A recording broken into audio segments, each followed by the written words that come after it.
이제 하나님의 열방을 향한 심판에 대한 내용이 등장을 합니다. 총 8개의 나라가 등장을 합니다.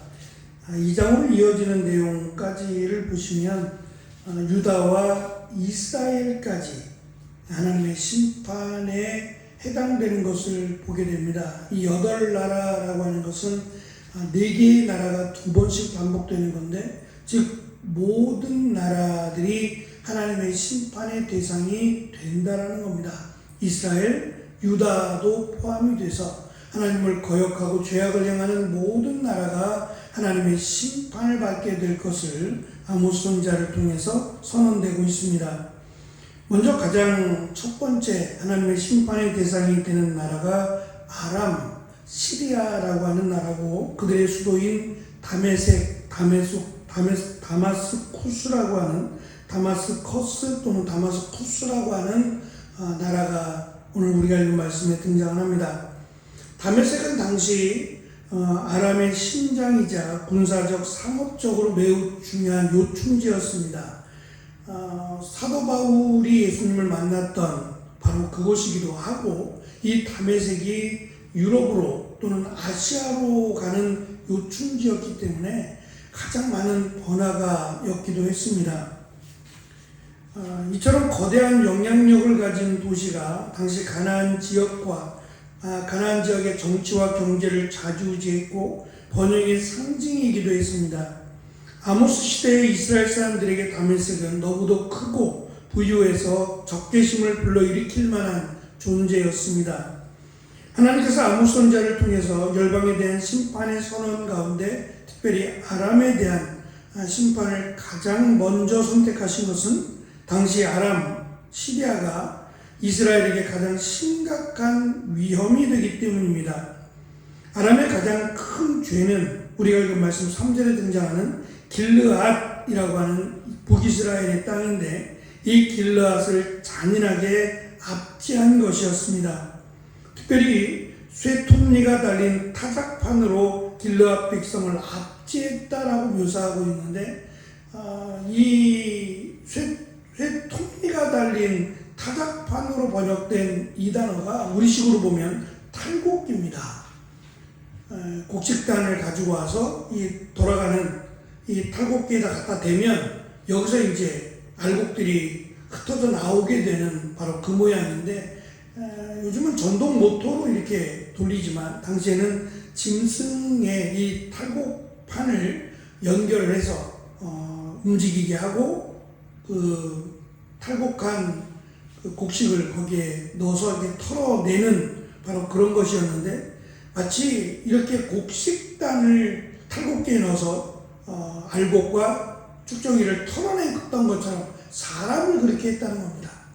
사람들을 마치 탈곡기에 집어넣어서 잔인하게 죽였다라는 것을 알 수 있는데, 특별히 이 내용에 대한 것이 열왕기 하에 등장을 합니다. 우리가 잘 아는 선지자 엘리야가 예언을 할 때 이 아람의 왕 하사엘에게 이러한 예언을 했어요. 눈물을 흘려가면서 그 앞에서 이러한 예언을 합니다.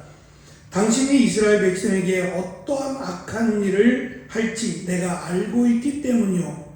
당신은 이스라엘의 강하고 굳건한 성을 태울 것이고 젊은이들을 칼로 죽일 것이며 아이들을 땅에 맺힐 것이고 임신한 여자들의 배를 가를 것이요 라고 예언을 합니다.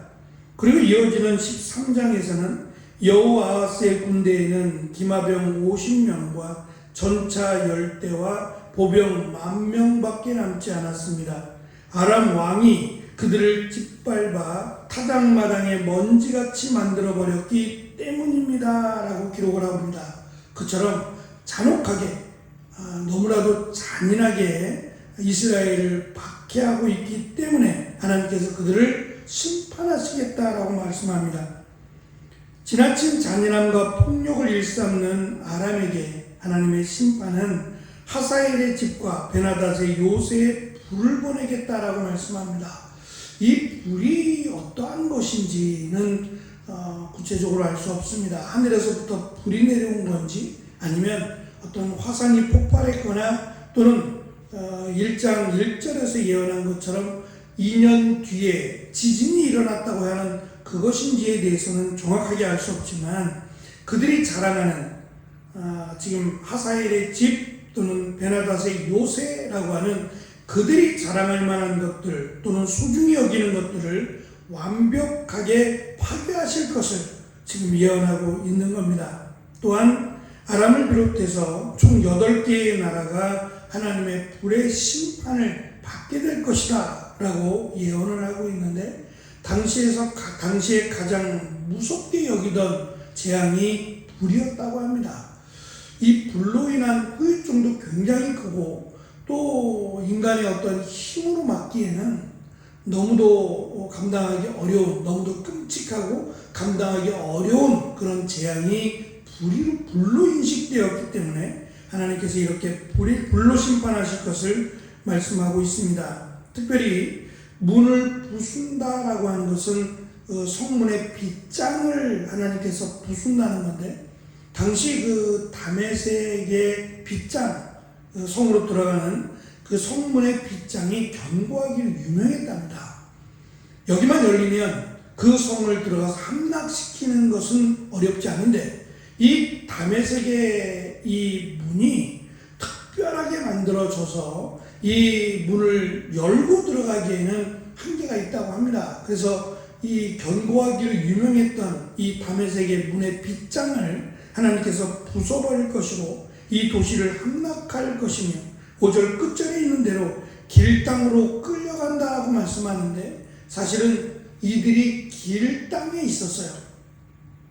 이들이 살고 있는 이곳을 길 땅이라고 여겼는데 길 땅으로 끌려간다는 것은 그들의 역사를 원점으로 돌리겠다는 얘기입니다.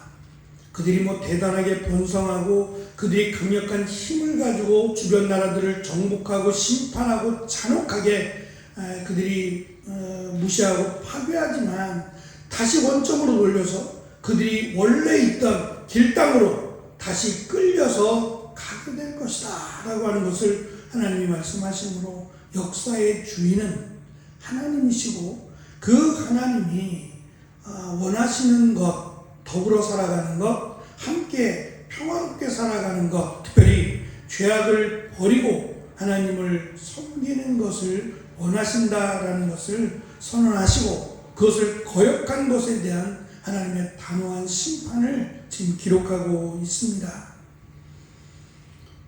제가 이 카카오톡의 글꼴이 좀 커서 이 글씨를 좀 작게 하겠다라고 설정에 들어가서 만지작거리고 있는데 못 보던 것이 눈에 띄었어요. 카카오톡 설정에 들어가면 개인 보안이라고 하는 창이 나타나는데 거기에 들어가 보면 저는 처음 봤어요. 혹시 알고 계시는지 모르겠지만 추모 프로필이라고 하는 것이 보이더라고요. 이게 뭐지? 못 보던 건데 라고 생각해서 자세하게 들여다보니까 갑작스럽게 죽음을 당할 때 이제 카카오톡을 통해서 지인들이나 또 친하게 지내던 그런 모임이나 사람들이 있잖아요. 그들에게 가까운 가족이 어떤 그 소식을 전하고 싶을 거 아니겠어요? 그럴 때 갑자기 이제 돌아가시면 이분의 카카오톡을 쓸 수 있도록 내가 내 카카오톡을 쓸 수 있도록 대리인을 설정하는 거예요. 그래서 그 대리인이 내가 쓰던 카카오톡을 쓸 수 있도록 허락해 주는 겁니다. 구체적으로는 이게 어떻게 되는지는 모르겠어요. 그래서 하여튼 들어가 보니까 대리인을 설정할 수 있더라고요. 누구든지 내가 그 사람에게 대리인을 설정하고 그 설정을 완료하면 그 대리인으로 설정한 사람들에게 수락하겠느냐라고 문자가 카톡이 간답니다. 그래서 수락한다라고 하면 이 카카오톡에서 추모 프로필이라고 하는 것에 설정이 완료가 돼요. 그래서 그 사람이 갑작스럽게 어떠한 사고를 당할 때 그 사람이 사용하던 이 카카오톡을 대리인이 사용을 하면서 이렇게 인사를 보내서 갑작스럽게 사고를 당했습니다 라고 하는 문자를 보낼 수 있도록 만든 것이더라고요. 그래서 어떤 면에서는 미리 준비한다는 의미에서 갑작스러운 사고를 당할 때 미리 준비한다는 의미에서 내가 나의 부고를 전할 수 없잖아요. 그럴 때 가까운 가족이 그 사람이 늘 가까이 했던 사람들, 친분 있는 사람들에게 이 부고의 소식을 전할 수 있도록 미리 이렇게 준비해 두었던 것 같아서 또 한편으로는 잘했다라는 생각도 들기도 하고 또 한편으로는 우리가 어떻게 될지 아무도 모르지 라고 하는 그런 생각도 겸하여 들었습니다. 우리가 우리의 인생을 살아간다라고 말하지만 사실은 인생 자체가 우리 것이 아니라 하나님의 것이다 라는 생각, 또 하나님 앞에서 후회함이 없도록 오늘도 살아야겠구나 라고 하는 생각을 갖게 했습니다. 하나님께서 지금 이 8나라들에게 하나님이 아모스 선지자를 통해서 그 심판의 메시지를 선포하는 것은 재앙이 아니라 사실 은혜입니다. 얼마든지 회개하고 돌아오라고 하는, 하나님을 신뢰하고 믿으라고 하는 하나님의 은혜의 소리이기도 합니다. 이 소리를 귀담아 듣는다면 축복이 될 것이고 무시한다면 심판이 될 겁니다. 이처럼 하나님께서는 지금도 살아계신 하나님의 말씀인 성경의 말씀을 우리에게 가르쳐 주시고 또 이 말씀을 전하라고 하셨습니다. 이것이 듣는 이들에게는 구원의 소리가 될 것이고 은혜가 될 것입니다. 하지만 그냥 과거의 말씀으로 치부하고 외면하는 자들에게는 강력한 심판이 될 것을 우리는 압니다. 이 우리에게 임한 이 구원의 은혜가 사랑하는 이들에게 임하고 또 많은 이들에게 임하게 되는 귀하고 복된 또 한날을 살아가는 우리가 되기를 간절히 축원합니다. 기도하겠습니다.